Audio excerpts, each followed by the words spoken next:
Jaya plus நேயர்கள் அனைவருக்கும் வணக்கம். இன்னைக்கு நம்ம நிகழ்ச்சிக்கு ஒருத்தவங்க வந்திருக்காங்க. அவங்களோட கணவர் காவல்துறையில ஒர்க் பண்ணிட்டு இருக்காரு. இவங்களுக்கு துரோகம் பண்ணிட்டு இன்னொரு பெண் காவலர் கூட தனியா குடும்பம் நடத்திட்டு இருக்கதாவும், சட்டப்படி அவர் மேல யாருமே நடவடிக்கை எடுக்க மாட்றாங்க அப்படின்னு குற்றச்சாட்டை முன் வச்சிருக்காங்க. அவங்க வாழ்க்கையில என்ன நடக்குது? வாங்க பார்க்கலாம்.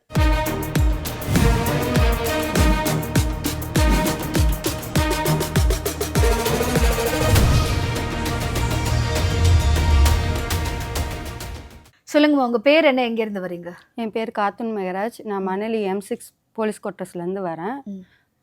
எங்கள் வீட்டுக்காரு இப்ராஹிம். அவர் ஹெட் கான்ஸ்டபிளாக வேலை பார்க்குறாரு.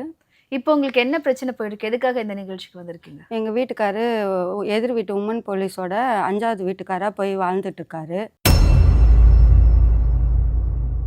ஓகே, உங்க வீட்டுக்கார் பேர் என்ன? இப்ராஹிம். இப்போ அவர் ஹெட் கான்ஸ்டபிள். ரெடில்ஸ் டிராஃபிக் இன்வெஸ்டிகேஷனில் வேலை பார்க்குறாரு. உங்க 2 பேருக்கு எப்போ கல்யாணம் ஆச்சு? 2006 ஆச்சுங்க madam. Arrange marriage? Arrange marriage தான்.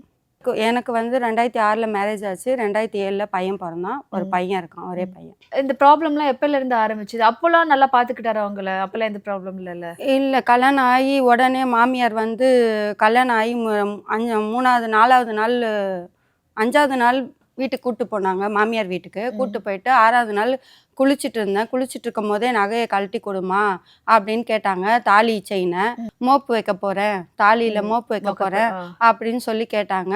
மீதி நகையெல்லாம் அவங்க கிட்ட தான் பீரோவில் கீழே வீட்டில் வச்சுருந்தாங்க. மீதி நகையெல்லாம் நான் குளிச்சுட்டு இருக்கும் போது தாலி செயினை கழட்டி கொடுத்தேன். வாங்கிட்டு போய் மீதி நகையும் எடுத்துகிட்டு போய் மார்வாடி கடையில் எடை போட்டு, உங்களுக்கே தெரியாமல் எனக்கே தெரியாமல் எடுத்துகிட்டு போயிட்டு எடை போட்டுட்டு மார்வாடி கடைக்கு போயிட்டு வந்து சொல்கிறாங்க, நகை குறையுது, நீங்கள் உங்கள் வீட்டில் போட்ட நகை இவ்வளோ இல்லை அப்படின்னாங்க. நான் சொன்னேன், எங்கள் வீட்டில் போட்ட நகை எங்கள் அம்மாவுக்கு ஃபோன் அடித்து உடனே சொன்னேன், இந்த மாதிரி குறையா இருக்குதுன்னு சொல்கிறாங்க அப்படின்னதுக்கு அம்மா சொன்னாங்க, ஃபோன் பண்ணி எல்கேஎஸில் தான் எல்லா நகையும் வாங்கணும், பில்லு வச்சுருக்கோம், அவங்க குறைஞ்சதுன்னு சொன்னால் நான் அதை போடுறேன், அவங்க எவ்வளோ குறையுதுன்னு கணக்கு கேட்டாங்க. கேட்டதோட ஸ்டாப் பண்ணிட்டாங்க, வேறு எதுவும் பேசலை. அப்படியான்னொடனே கம்முன்னு விட்டுட்டாங்க. இது கல்யாணத்துக்கு சீர் பாத்திரம் கொடுக்கறதுக்கு முன்னாடி என்ன பண்ணாங்க, டிவி மட்டும் பையனுக்கு கொடுங்க, மேலே அவங்களுக்கு ரூம் போடுறேன், அவங்க பணத்தை வாங்கி வரதட்சணை வாங்கி மேலே ரூம் போட்டாங்க எங்களுக்காக. அந்த ரூம் போட்டு டிவி மட்டும் கொடுங்க, என் பையனும் மருமகளும் டிவி பார்ப்பாங்கன்னாங்க. சரி டிவி தரேன்னு சொல்லி டிவி மற்ற கட்டில் பீரோ பாத்திரங்க எல்லாமே கொடுத்தாங்க. மிக்சி ஸ்டவ் எல்லா ஐட்டமும் கொடுத்தாங்க. கொடுத்து 5ஆம் நாள் என்ன சொல்கிறாங்க, எனக்கு ஃப்ரிட்ஜு வாஷிங் மிஷின் எல்லாம் வேணும் அப்படின்னாங்க. அம்மா சொன்னாங்க, நான் ஒரே பொண்ணு வச்சில்ல, 3 பொண்ணு, எனக்கு எல்லாருக்கும் செஞ்சுக்கணும், என் பெரிய பொண்ணு இப்போ என் கூட இருக்குது, அதுக்கும் கல்யாணம் பண்ணணும், அதனால் என்னால் தர முடியாது அப்படின்னு சொன்னாங்க. சொன்னோடனே ஃபோனை கட் பண்ணிட்டாங்க. மறு வீட்டுக்கு கூப்பிட்டு போகிறதுக்கே அவன் வரலை மாமியார். அப்புறம் எங்கள் வீட்டுக்கார் பைக்கில் கூப்பிட்டு போனார். வந்து சரி, மாமியார் அப்படி இருந்தாலும் உங்க வீட்டுக்காரர் உங்ககிட்ட நல்லபடியா தானே? நல்லா தான் வச்சுருந்தாரு. அந்த டைமில் ஒன்றும் தெரியல, நல்லா தான் இருந்தார். ஆனால் வெளியிலலாம் கூப்பிட்டு போக மாட்டாங்க. உடனே கன்சீவ் ஆகிட்டேன். போய் உடனே கன்சீவ் ஆனோடனே வெளியிலலாம் போக விட மாட்டாங்க. மாமியார் சொல்கிறத தான், ஒரு அம்மா சொல்கிறத தான் இவர் கேட்பார். அப்படி தான் வச்சுட்டு இருந்தாங்க. அப்புறம் அவங்க என்ன, பையன் பிறந்தான் 1 வருஷத்தில். பையன் பிறந்து 6 மாதத்தில் 3 மாதத்தில் அம்மா வீட்டிலேருந்து அமுச்சு வச்சாங்க.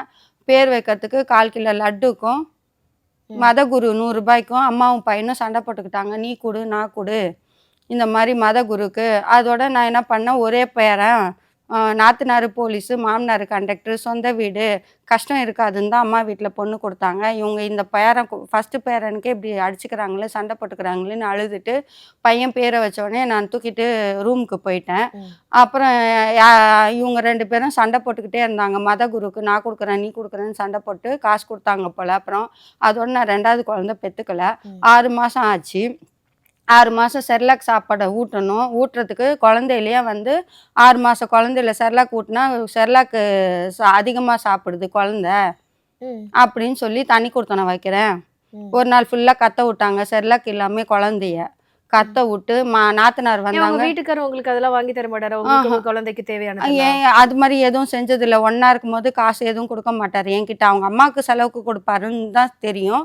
எவ்வளோ கொடுக்குறாரு என்னெல்லாம் காசு கொடுக்கலனாலும் உங்களுக்கு தேவையானது கூட வாங்கி தர மாட்டாரு? எதுவும் வாங்கி தர மாட்டார். எனக்கு மாசமாக இருக்கும்போது அலர்ஜி ஆச்சு, பாடியில் ஒரே பிளட் குரூப்பு, அலர்ஜி ப்ராப்ளம் வந்துச்சு.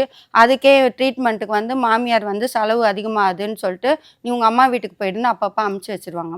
அம்மா வீட்டில் போய் தான் ட்ரீட்மெண்ட் எடுத்துட்டு நான் வந்துட்டு போயிட்டு இருந்தேன். அப்புறம் பாப்பா பிறந்து 3 மாசத்துல தான் கூட்டு வந்து விட்டாங்க. விட்டு செர்லாக்குக்கு பிரச்சனை பண்ணி அவங்க தனி குடித்தனம் போனாலோ போன்னு மாமனார் சொன்னார். அதோட நாங்கள் தனி குடித்தனம் வந்தோம். 6 மாதம் வாடகை வீட்டில் இருந்தோம்.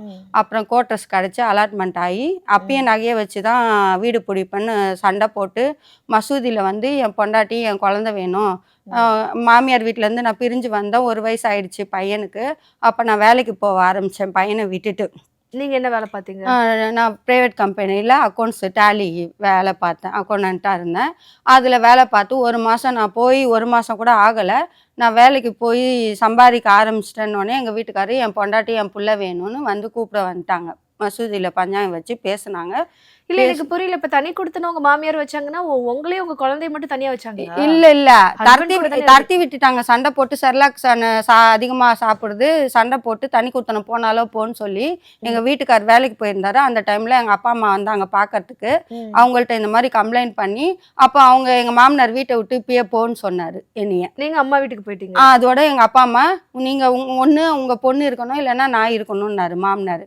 அதனால நீங்க உங்க வீட்டை விட்டு நீங்க ஏன் போறீங்க, என் பொண்ணு கூப்பிட்டு போறேன்ட்டு எங்க வீட்டில் கூப்பிட்டு வந்துட்டாங்க. கூப்பிட்டு வந்தா எங்க வீட்டுக்காருக்கு சொல்லவே இல்லை போல அவங்க என்ன பிரச்சனைன்னு சொல்லாம அதுக்கப்புறம் நான் வந்து இருந்தேன். என்னை பார்க்கவும் வரல. அப்புறம் தெரியாம வந்தாரு.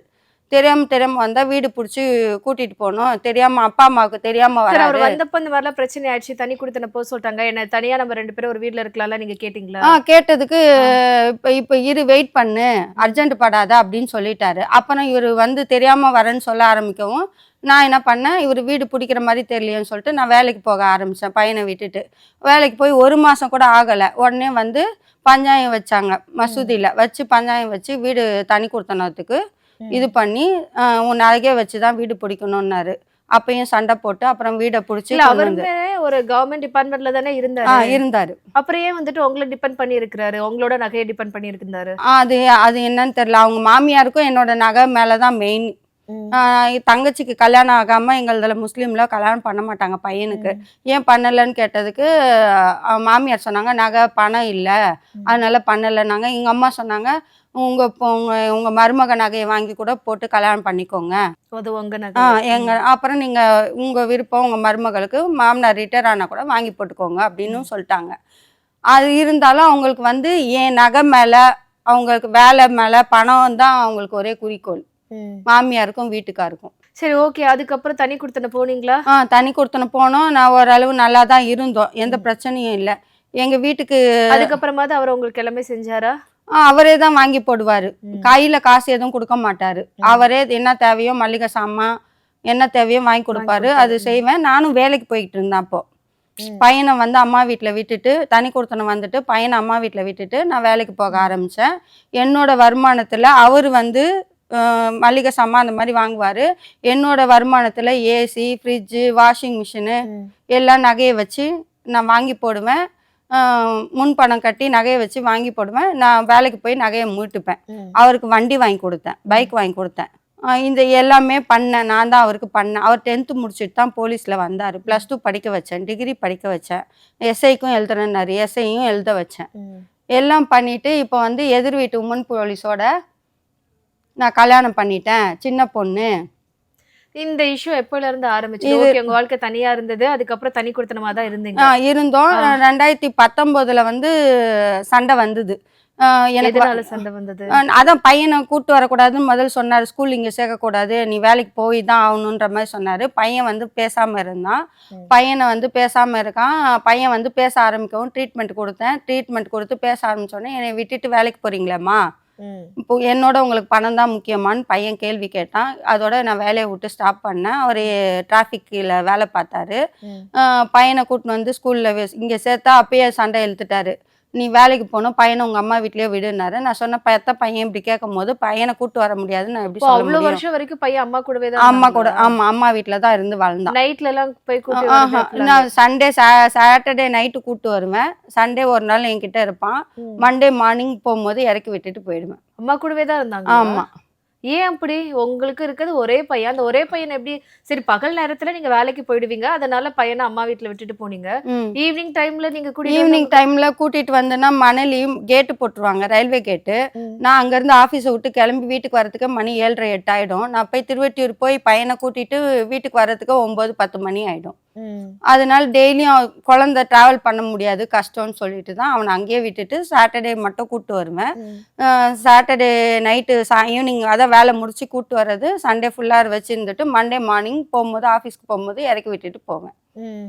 இப்படி தான் இருந்தது ரொட்டீனு. அது வரைக்கும் என்னோட காசு வர வரைக்கும் அவருக்கு தெரியல. நான் வேலையை விட்டு நிற்கவும் நகையை வச்சு தான் ஃபீஸ் கட்டுவார் பையனுக்கு. அடித்து நகையை கொடு.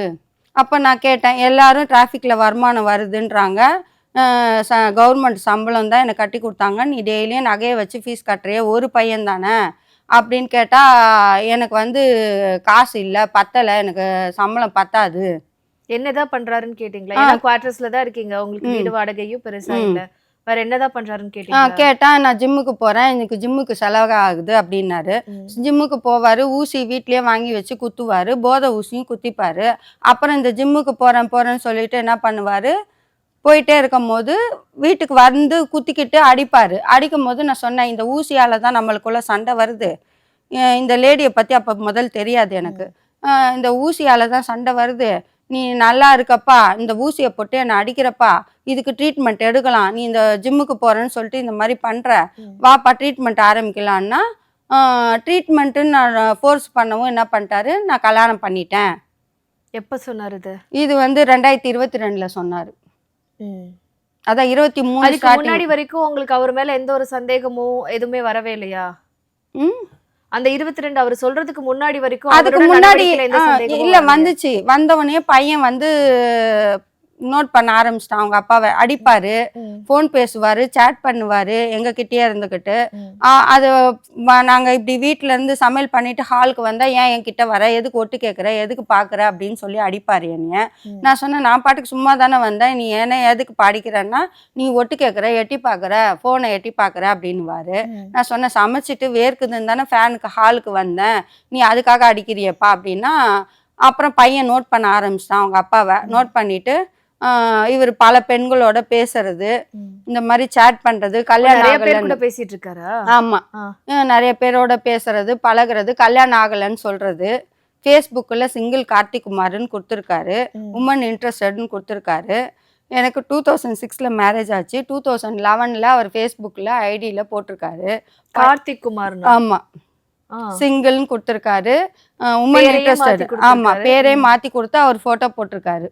ம். அப்போ பையன் கேட்டான், இந்த மாதிரி டாடி நானே பிறந்துட்டுருக்கேன், நானே இவ்வளோ பெருசாகிட்டேன், நீங்கள் 2006ல் கல்யாணம் ஆகி 7ல் நானே பிறந்துட்டேன், நீங்கள் 2011ல் இந்த மாதிரி குத்துருக்கீங்களாப்பா, என் ஃப்ரெண்டு போட்டாருப்பா அப்படின்ட்டாரு. ம். இப்போது பையன் வந்து இவரை நோட் பண்ண ஆரம்பித்து பையன் கண்டுபிடிச்சி ம். ஒரு பொண்ணுக்கிட்ட வந்து லவ் பண்ணுறேன் உன்னைய, அந்த பொண்ணுக்கிட்ட உன்னைய லவ் பண்ணுறேன், எனக்கு கல்யாணம் ஆகலை, வீட்டில் யார் இருக்கான்னு கேட்டால் நான் அம்மா, அவன் பையனை வந்து தம்பின்னு சொல்லியிருக்காரு. ஓ, உங்கள அம்மா, உங்க பையனை தம்பி. தம்பின்னு சொல்லியிருக்காரு ஆ. அந்த லேடி கிட்ட, அந்த பொண்ணுக்கிட்ட.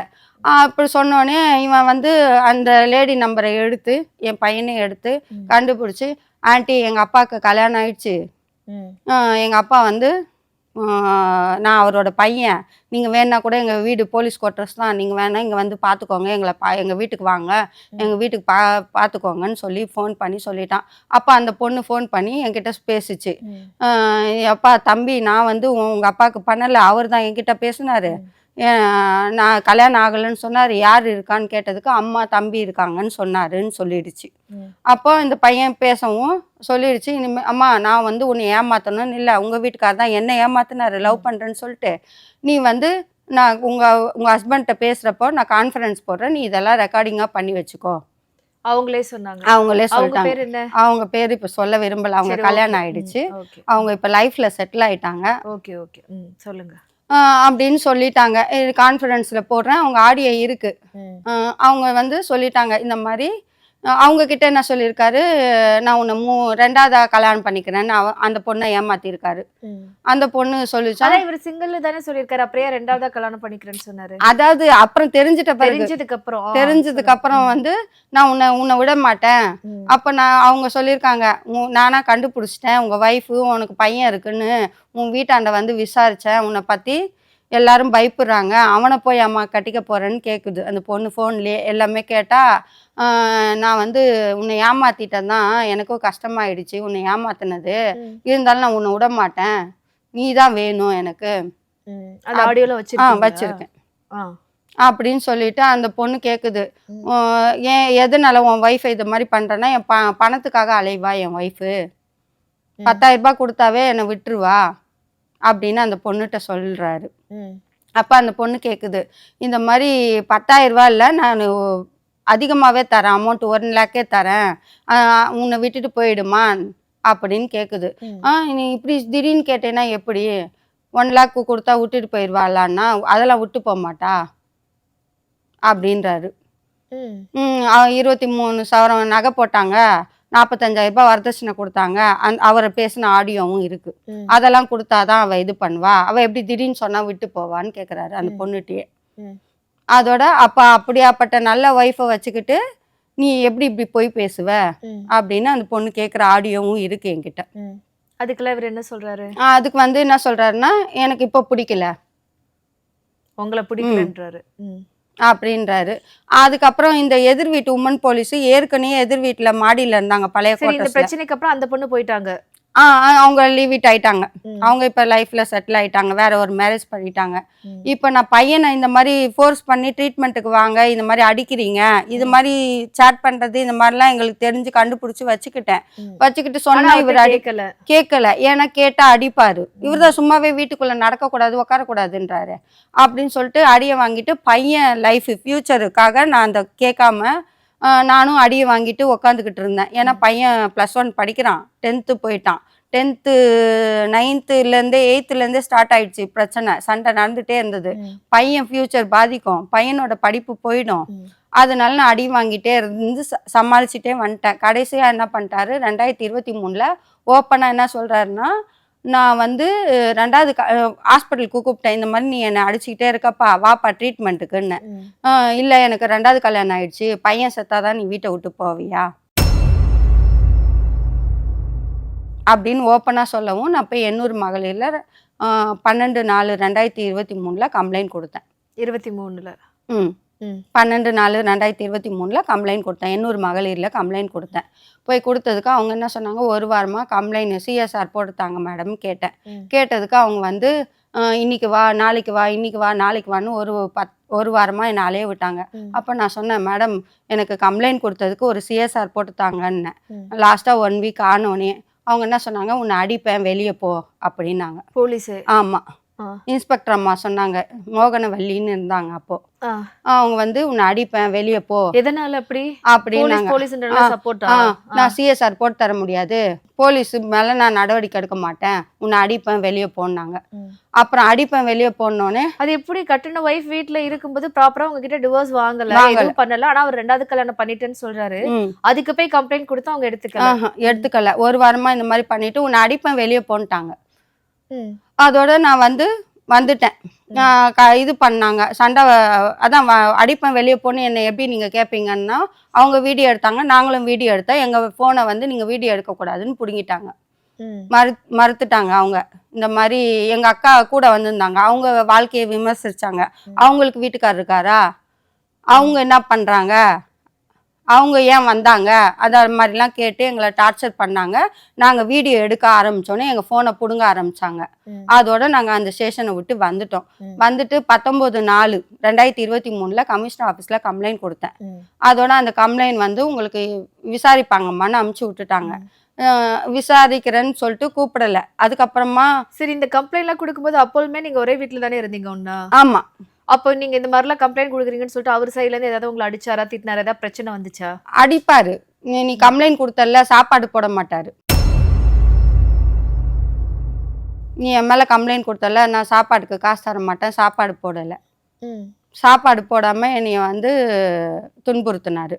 நான் போய் திருவெட்டியூர்ல அம்மா வீடு, ஒரு வேளை போய் அம்மா வீட்டில் போய் சாப்பிட்டுட்டு பையனை ஸ்கூலுக்கு அனுப்பணுமே. பையனுக்கு சாப்பாடு பையனுக்கு சாப்பாடு பிரிஞ்சு மட்டும் அவன் பையனுக்கு மட்டும் வாங்கி கொடுப்பாரு. கடையில. ஆமாம், கடையில் வாங்கி கொடுப்பாரு. பிரிஞ்சே கட்டிட்டு போயிடுவாங்க. அவங்க ஸ்கூலில் மிஸ்ஸு கேட்டாங்களாம், என்னப்பா நீ டெய்லியும் பிரிஞ்சு வாங்கிட்டு வர, அம்மா செஞ்சு கொடுக்க மாட்டாங்களான்னா இவன் சொல்கிறதுக்கு அசிங்கப்பட்டுட்டு இல்லைங்க அம்மா, இல்லை அம்மாவுக்கு உடம்பு சரியில்லைன்னு சொல்லியிருப்பான். சொன்னேன்னு சொல்லுவான் வந்து. நான் அதோட அம்மா வீட்டில் போய் மத்தியானத்துக்கு மேலே இப்போ கிளம்பி போயிட்டு பையனுக்குமே ஏதாவது 10th 11th படிக்கிறான்னு சொன்னீங்க. அப்போலாம் அவனுக்கு கொஞ்சம் விவரம் தெரிஞ்சிருக்கும். அப்பா கிட்ட கேட்கலையா? ஏன் அப்பா வந்துட்டு கேட்டால் வீட்ல கூட- அவனுக்கும் அடி, ஆ, அவனையும் அடிப்பார். அவன் அவங்க அப்பாவுக்கு அடிக்கு பயந்துட்டு ரொம்ப பேச கேட்க மாட்டான். மாட்டான், பேச மாட்டான். ஆனால் அப்பான்னா ரொம்ப பிடிக்கும் அவனுக்கு. ம். ஆனால் இவ்வளோ பண்ணுறதும் தெரியும் அவனுக்கு. எதிர்த்து கேட்டால் அடி விழுவும்.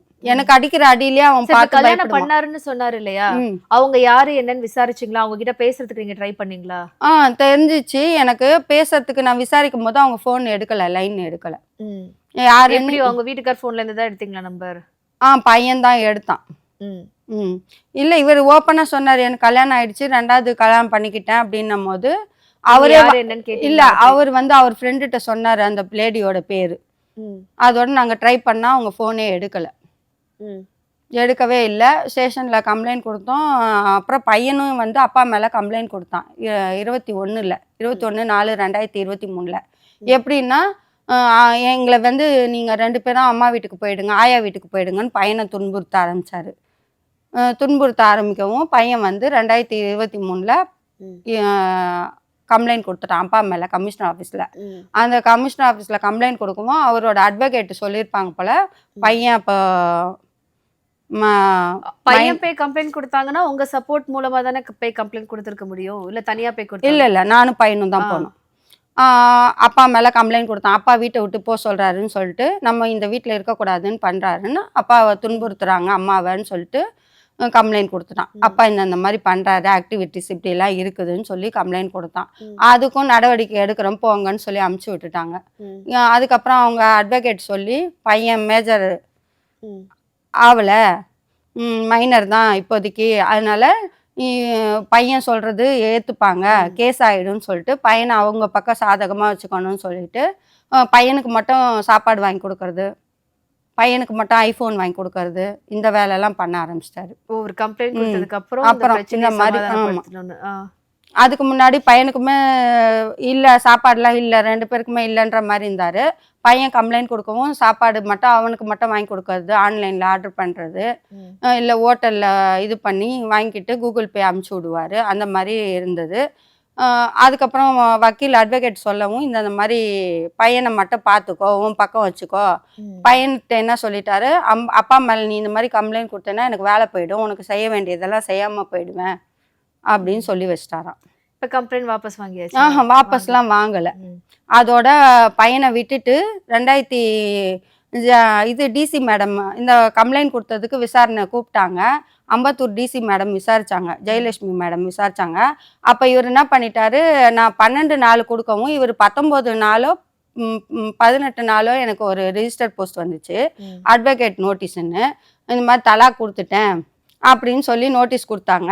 நான் அந்த நோட்டீஸை வாங்கிட்டு, ரிஜிஸ்டர் போஸ்ட் வந்தது, வாங்கிட்டு படித்து பார்த்துட்டு அவரோட அட்வொகேட்க்கு அனுப்பிச்சேன். தலாக்கு தடை சட்டம் இருக்கப்போ தலாக்கு நீங்கள் எப்படி கொடுத்துட்டாருன்னு சொல்லி நீங்கள் எனக்கு அனுப்புவீங்கன்னு அவருக்கு வக்கீலுக்கு பதில் நோட்டீஸ் அனுப்பிச்சி விட்டேன். அதோட அதை வாங்கி வச்சுக்கிட்டாங்க. வாங்கி வச்சுட்டு ஜெயலட்சுமி மேடமுக்கு வந்து 2வது நோட்டீஸ் கொடுக்கல. அப்போது என்ன பண்ணிட்டாங்க, ஜெயலட்சுமி மேடமுக்கு அம்பத்தூர் டிசி மேடமுக்கு போட்டாங்க. அவங்களையே மிரட்டி லெட்ரு போட்டு இந்த மாதிரி நான் தலாக் கொடுத்துட்டேன், போலீஸ் நீங்கள் ஆக்ஷன் எடுக்கக்கூடாது எதுவும் அப்படின்னு அவங்களே மிரட்டி இது பண்ணியிருக்காரு. அப்போ அவங்க விசாரணைக்கு கூப்பிட்டாங்க. அவங்க சொன்னாங்க, நீ என்னையவே மிரட்டி உன் வக்கீல் யார், என்னையவே மிரட்டி நோட்டீஸ் அனுப்பிச்சிருக்க எனக்கே, உன் ஒய்ஃபை நீ என்ன பண்ணியிருக்க மாட்ட அப்படின்னு அவங்க கேட்டாங்க.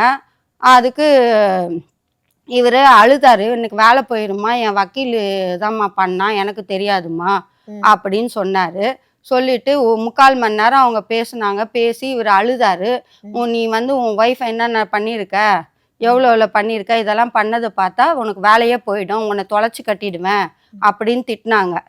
திட்டிட்டு விசாரிச்சுட்டு அமுச்சிட்டாங்க. அதுக்கப்புறம் எனக்கு எந்த நடவடிக்கையும் எடுக்கலை.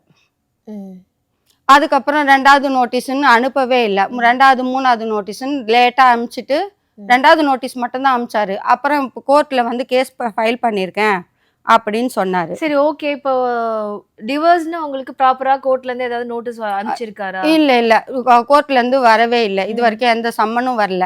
நான் கோர்ட்டில் வந்து இவர் அட்வொகேட் அமிச்சாரு, லாஸ்ட்டாக நோட்டீஸ் அமிச்சாரு. ஜெயலட்சுமி மேடம்க்கு அமிச்சு மிரட்டி இதில் அமிச்சதில் இந்த நம்பர் மட்டும் அமிச்சிருந்தாரு. OS 258ன்னு அமிச்சிருந்தாரு 2023. எந்த கோர்ட்டு என்னன்னு பார்க்கல. நான் ஆன்லைனில் அந்த நம்பரை சர்ச் பண்ணி போட்டு பார்த்தா மெட்ராஸ் ஹைகோர்ட் வந்துச்சு. ஃபேமிலி கோர்ட்டு 6th அடிஷ்னல்னு இருந்தது. அதை வச்சு நான் போய் அட்டன் பண்ண போனேன். எந்த சம்மனும் வரல. அதோட நான் போய் பார்க்கலான்னு தான் போனேன். கூப்பிட்டாங்க பேர் சொல்லி. சரி, பேர் சொல்லி கூப்பிட்றாங்களே, நான் போய் என்ட்ரி ஆனேன். என்ட்ரி ஆனோடனே ஜட்ஜ் ஐயாட்ட கேட்டேன், இந்த மாதிரி கூப்பிட்றாங்களேன்ட்டு, என்ன இது கூப்பிட்டாங்கன்னு தெரில, எனக்கு சம்மன் எதுவும் வரல அப்படின்னு சொன்னேன். என்கிட்ட என்ன பண்ணாரு ஜட்ஜ், சம்மன் வராமலே நீங்க எப்படி போடுங்க? எனக்கு புரியல. அதான் திரும்ப அட்வொகேட் நோட்டீஸ்ல அனுப்பிச்சிருந்தாரு. இந்த நம்பர் OS நம்பரு 6th அடிஷ்னல்ல கேஸ் போட்டிருக்கோம் அப்படின்னு அனுப்பிச்சிருந்தாரு. அதை வச்சு நான் ஆன்லைன்ல பார்த்துட்டு போனேன். வாய் மூலியமா உள்ள கூப்பிட்டாங்க, அந்த டேட்டுக்கு கூப்பிட்டாங்க. அந்த டேட்டுக்கு நான் போனேன், ஆன்லைன்ல பார்த்துட்டு டேட்டை பார்த்துட்டு போனேன். வாய் மூலியமா கூப்பிட்டாங்க. கூப்பிட்டோடனே இப்போ பேர் இருக்குதுன்னு சொல்லிட்டு உள்ள போனா அவர் என்ன பண்ணிட்டாரு ஜட்ஜ் ஐயா, என் மேல என்ன குற்றச்சாட்டு வச்சிருக்காரு அப்படின்னு நானே கேட்டதுக்கு, இந்தாங்க பேப்பர்னு கொடுத்தாரு. கொடுத்தா ஃபேமிலி கோர்ட்டில் சிட்டி சிவில் கோர்ட்டு காப்பியே கொடுத்துட்டாரு ஜட்ஜ் ஐயா. அதோட அதில் வந்து நம்பரும் இல்லாமல் கொடுத்தாரு. நாங்கள் வாங்கிட்டு, எனக்கு ஃபஸ்ட்டு டைம் தெரியாது, வாங்கிட்டு வெளியே வந்துட்டோம். அப்புறம் வந்து அட்வொகேட்டை கேட்டால், ஃபேமிலி கோர்ட்லையா நீங்கள் வாங்குனீங்க, இது எப்படி ஃபேமிலி கோர்ட்டில் சிட்டி சிவில் கோர்ட்டு காப்பி கொடுப்பாங்க, அதில் கேஸு உங்கள் கேஸே இல்லையேன்றாங்க. அதோட நான் வந்து போராடி 1 வருஷமா கேஸுக்கு அலைஞ்சு அவர் என்ன பண்ணிட்டாரு, இவர் காவல்துறையில் வேலை பார்க்குறதுனால வீட்டை விட்டு போகிறப்ப என்ன சொன்னார்னா, நான் வந்து டிராஃபிக் இன்வெஸ்டிகேஷனில் வேலை பார்க்குறேன், எனக்கு ஜட்ஜுங்களெல்லாம் பழக்கம் இருக்கு. இப்ப வீட்டை விட்டு போயிட்டாருன்னா எப்போ வீட்டை விட்டு போனாரு? ஆகஸ்ட் 10ஆம் தேதி போனார் வீட்டை விட்டு. 9ஆம், ஆமா இல்லை 2023 போயிட்டாரு. 23ல இப்போ எங்க தங்கினாரு? அம்மா வீட்டுக்கு போறேன்னு சொல்லிட்டு போனாரு. அவர் வந்து குவார்டர்ஸ்ல இருந்தீங்க, நீங்களும் உங்க பையனும்? ஆமா, பையனை விட்டுட்டு போயிட்டாரு, என்கிட்ட விட்டுட்டு தான் போனாரு. போகும்போது என்ன சொன்னாரு, எனக்கு ஜட்ஜுங்கெல்லாம் பழக்கம் இருக்கு, டிராஃபிக் இன்வெஸ்டிகேஷன்ல வேலை பார்க்கறனால, நான் டிராஃபிக்ல இருக்கனால, ஆக்சிடென்ட் கேஸ்ல இருக்கனால நான் நீதித்துறையே விலைக்கு வாங்குவேன், நான் எப்படி உன்கிட்ட டைவர்ஸ் வாங்கணும் அப்படி வாங்கிப்பேன்னு சொல்லிட்டு போயிட்டாரு. இப்ப வீட்ல இருக்கும்போதே டிவோர்ஸ் கேட்டுட்டு தான் இருந்தாரு அவங்க கிட்ட? அதெல்லாம் எதுவுமே கேட்கல. கடைசியா போகும்போது மட்டும் டிவோர்ஸ் வாங்குவேன்னு சொல்லிட்டு போறாரு. ஆமா, அதுதான் சொன்னாரு. அதுவும் என்ன சொன்னார்னா, எல்லாரும் டைவர்ஸ்க்கு அப்ளை பண்ண போற, எதுக்கு ஒரே வீட்டுல இருக்கேன்னு கேக்குறாங்க, ஃப்ரெண்ட்ஸுங்கெல்லாம் என்ன கேக்குறாங்க, அதனால நான் வீட்டை விட்டு போறேன்னு சொன்னாரு. அப்படின்னு தான் சொல்லிட்டு போனாரு.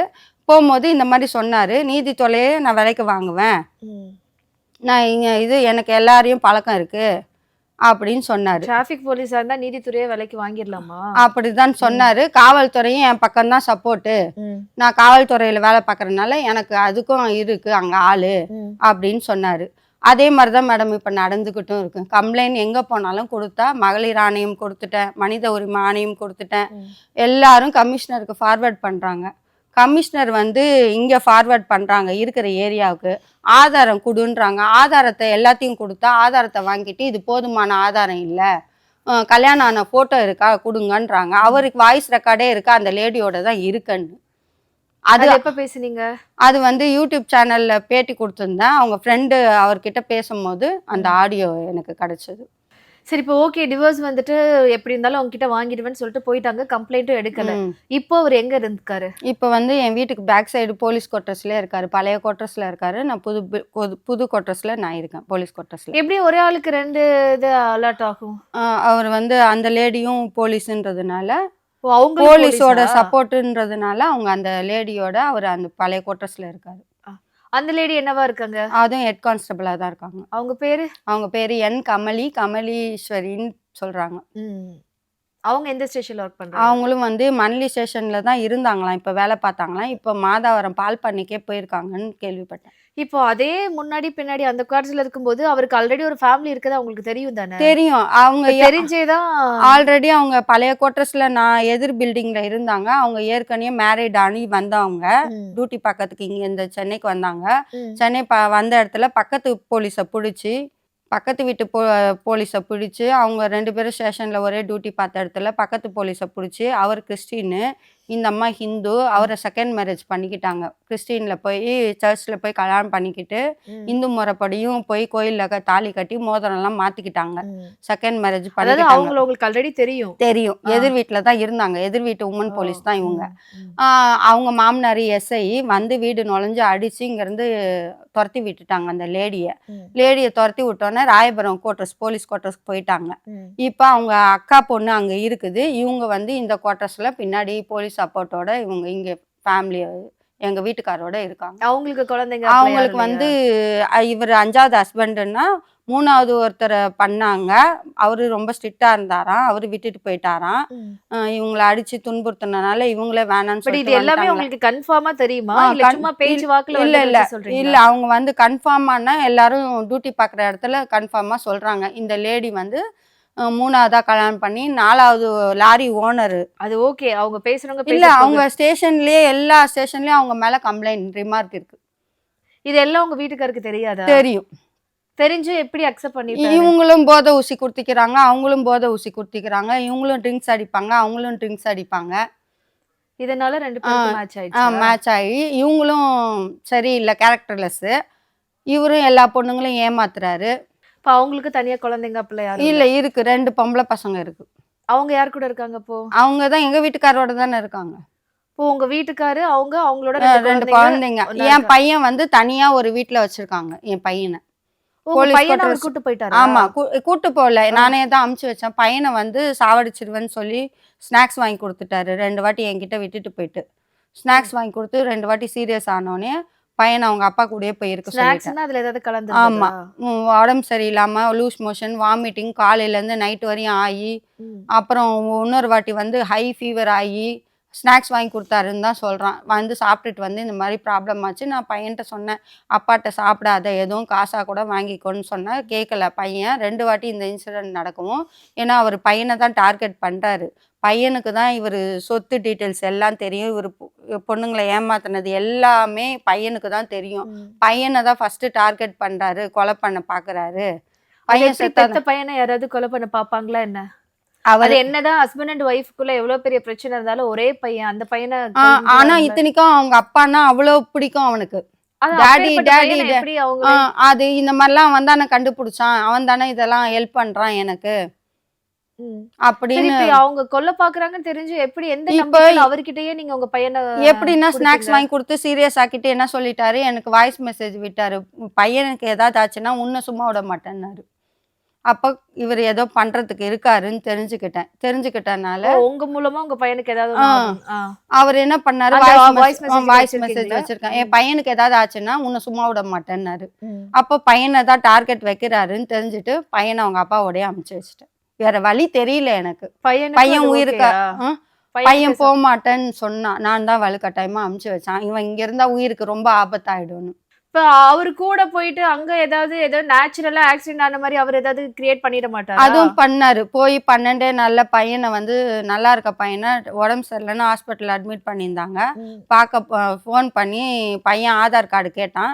என்னப்பா என்னத்துக்குப்பா கேட்குறான்னு கேட்டால், டைவர்ஸ்க்கு அப்ளை பண்ணுறதுக்கு ஆதார் கார்டு கேட்குறாரா என்னன்னு தெரியலேன்ட்டு கேட்டால், ரேஷன் கார்டும் ஆதார் கார்டும் ஏதோ கேட்டான் டீட்டெயில்ஸு. நான் சொன்னேன், எதுக்குப்பா கேட்குறேன், உங்கள் அப்பா டைவர்ஸ்க்கு அப்ளை பண்ணுறதுக்கு உங்கள் அப்பா ஏமாற்றி இது பண்ணுவாருப்பா, அதனால கேட்குறியானா, இல்லை எனக்கு உடம்பு சரியில்லை ஹாஸ்பிட்டலில் கேட்குறாங்க டீட்டெயில்ஸுன்னா. அதோட பையன் ஆதார் கார்டை அனுப்பிச்சி விட சொன்னால், ஆட்டோக்கார் நம்பருக்கு அனுப்பி விடுன்னாரு. ம். பையன் சொன்னான். நான் சொன்னேன், ஏன்ப்பா நீ என்னப்பா ஆள் அனாதையாப்பா, எதுக்குப்பா நான் ஆட்டோக்கார நம்பருக்கு அனுப்பணும், உங்கள் அப்பா நம்பர் இல்லையானா, அதோட எதுவும் சொல்லலை பையன். அதோட நான் அவங்க அப்பா நம்பருக்கே அமுச்சு விட்டுட்டேன். நான் திட்டவும் ஃபோனு இந்த மாதிரி கேட்கவும் ஃபோனை கட் பண்ணிட்டான். என்னாச்சு ஏதாச்சும்லாம் நீங்க கேட்கலையா? கேட்டேன், என்ன என்னப்பா உடம்பு உடம்புக்கு? சரியில்லைன்னதுக்கு டைஃபாய்டுன்னு சொல்லியிருக்காங்க ஹாஸ்பிட்டலில். போய் குழந்தைங்க பாத்தீங்களா? போய் பார்த்தேன். குழந்தைங்க பார்க்குற டாக்டர் பேர் கூட அவனுக்கு பையனுக்கும் ஞாபகம் இல்லை, அவங்க அப்பாவுக்கும் தெரியாது. நான் தான் ஹாஸ்பிட்டல் கூப்பிட்டு போவேன் பையனை உடம்பு சரியில்லைன்னா. மேத்தா ஹாஸ்பிட்டலில் பிரேம்குமார் சார் பார்ப்போம். பேர்லாம் நான் கேட்டான், பேர்லாம் சொன்னேன். ஆதார் கார்டு மட்டும் ஆட்டோக்கார் நம்பருக்கு அனுப்புனோடனே நான் கேட்டேன், ஏன் உனக்கு அப்பா இல்லையா அம்மா இல்லையா, நீ ஆட்டோக்கார் நம்பருக்கு எப்படி நீ அனுப்ப சொல்லுவேன்னு சொல்லிட்டு அப்புறம் அவங்க அப்பா நம்பருக்கே அமுச்சு வச்சேன். போய் பார்த்துட்டும் வந்தேன். இவன் உண்மை சொல்கிறானா பொய் சொல்கிறானா தெரியல, அவங்க அப்பா பேச்சை கேட்டுட்டுன்ட்டு போய் பார்த்தா உடம்பு சரியில்லை, படுத்துருந்தான். நார்மல் வார்டில் ட்ரிப்ஸ் ஏறிட்டு இருந்தது, படுத்துருந்தேன். எப்படிப்பா இருக்குன்னு எழுப்பி கேட்டதுக்கு, நீங்கள் என்னை அமுச்சு விட்டீங்களே ஏன் வந்தீங்கன்னு கேட்டான். அதோட நான் பார்த்துட்டு ஆனா பேசிட்டு எனக்கு வந்துட்டோம். என்னன்னா இப்பவும் கேக்குறேன், ம் அவராலதான் வந்துட்டு உங்க பையனுக்கு இந்த மாதிரி ஆச்சு. ஆனா அவரை நம்பியே வந்துட்டு நீங்க அனுப்பிச்சு வச்சிருக்கீங்கன்னா அவரு ஒரு தானே பயம் இருக்கும் தானே. நீங்க கம்ப்ளைண்ட் கூட பண்ணிருக்கலாம், இவரால என் பையனுக்கு ஆபத்து இருக்கு, இல்ல வந்துட்டு கொடுத்துருக்கேனே, ஃபுட் பாய்சன் நடவடிக்கை ஆயிருக்குன்னு. எடுக்கலையே இது வரைக்கும். எந்த வித நடவடிக்கையும் எடுக்கல. இப்பயும் நான் குடுத்துக்கிட்டே தான் இருக்கேன். தொடர்ந்து கம்ப்ளைண்ட்க்கு மேல கம்ப்ளைண்ட் குடுத்துருக்கேன். என் பையன் உயிருக்கும், என் உயிருக்கும் ஆபத்துன்னு. இது வரைக்கும் எந்த ஆக்ஷனும் எடுக்கல. சரி, இப்பதான் உடம்பு சரியில்லாம ஆயிடுச்சு. அதுக்கப்புறமாவது உங்க அப்புறம் பையனை நீங்க நான் உங்க கூட கூப்பிட்டேன். கூப்பிட்டு வச்சு கூப்பிட்டா அவன் என்ன சொல்லிட்டான், "நீங்க தானே என்ன அனுப்பிச்சு வச்சீங்க. நீங்க ஏன் அந்த பார்க்க கோவம் அந்த வந்தீங்கன்னு." பையனுக்கு இருக்கும் இரு தானே. இரு ஏன்னா போமாட்டேன்னு தான் சொன்னா. நான் அவங்க அப்பாவோட பயத்தால தான் நான் அனுப்பிச்சு வச்சேன். நான் தான் வலுக்கட்டாயமா அனுப்பிச்சு வச்சேன். ஏன்னா அவர் இப்படி பண்ணிட்டு என் மேல பழிய போடணும்னு அவருக்கு எண்ணம். பையன் தான் எல்லா விஷயத்துக்கும் காரணம்னு அவருக்கு தெரியும். அதனால அவனுக்கு ஆபத்து, அவர்கிட்ட இருந்தா சேஃப்டியா இருப்பானேன்னு அனுப்பிச்சு வச்சேன். இப்போ அந்த பையன் உங்க கூட இருந்தா ஏதாவது பண்ணிட்டு உங்க மேல ஏதாவது ஆ ப்ராப்ளம் வரும்னு அனுப்பிச்சு வச்சிருக்கீங்க. ஆனா ஒருவேளை இல்ல அவருக்கு இல்ல பின்னாடி எனக்கு ப்ராப்ளம் ஆனா கூட பரவாயில்ல, என் பையன் சேஃப்டியா இருக்கணும்னு தான் நான் அனுப்பிச்சு வச்சேன். ஆனா இப்ப அங்க போய் தான் அவன் அங்க சேஃப்டியா இல்லன்னு சொல்றீங்களே. சேஃப்டியா இல்ல. சரி, அதனால அதுக்கப்புறமாவது நல்லா டைபாய்டுன்றது நேச்சுரலா வர்றது, அவுட் சைட் ஃபுட் சாப்பிடுறதுனால அது ஓகே.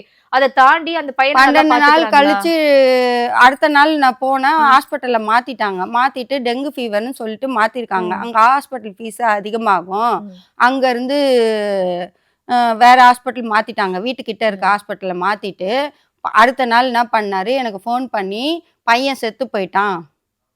ஆ. நல்லா இருக்க பையன செத்து போயிட்டான்." அப்படின்னு சொல்லி வர வச்சு எந்த ஹாஸ்பிட்டல்னு சொல்ல மாட்டேன்ட்டாரு. குவார்டர்ஸ்ல இருந்து எல்லாரும் நான் கத்துன கத்துல நல்லா தானே இருந்தான், நேத்து தானே நான் பார்த்துட்டு வந்தேன் பையனன்னு கத்துன கத்துல எல்லாரும் வந்துட்டு குவார்டர்ஸ்ல இருக்கவங்களே ஃபோனை வாங்கி பேசுனா, நான் அழுவுறேனே தெரியலையா, பையன் செத்து போயிட்டான், இவளால தான் செத்து போயிட்டான், என்னால செத்து போயிட்டான்றாரு. ஆ. இவ வந்து பார்க்க வந்தா, அதனால என் பையன் செத்து போயிட்டான்னு சொல்லிட்டாரு. ம். அதோட எந்த ஹாஸ்பிட்டலும் என்ன ஏதுன்னு சொல்லவே இல்ல. அவங்களும் எவ்வளோ கெஞ்சி கேட்குறாங்க, பக்கத்துல இருந்தவங்களும் ஃபோனை வாங்கி, "தம்பிக்கு என்ன ஆச்சு? எங்க இருக்கான்? எந்த ஹாஸ்பிட்டல்னா?" சொல்லவே இல்லாம ஃபோனை கட் பண்ணிட்டாரு.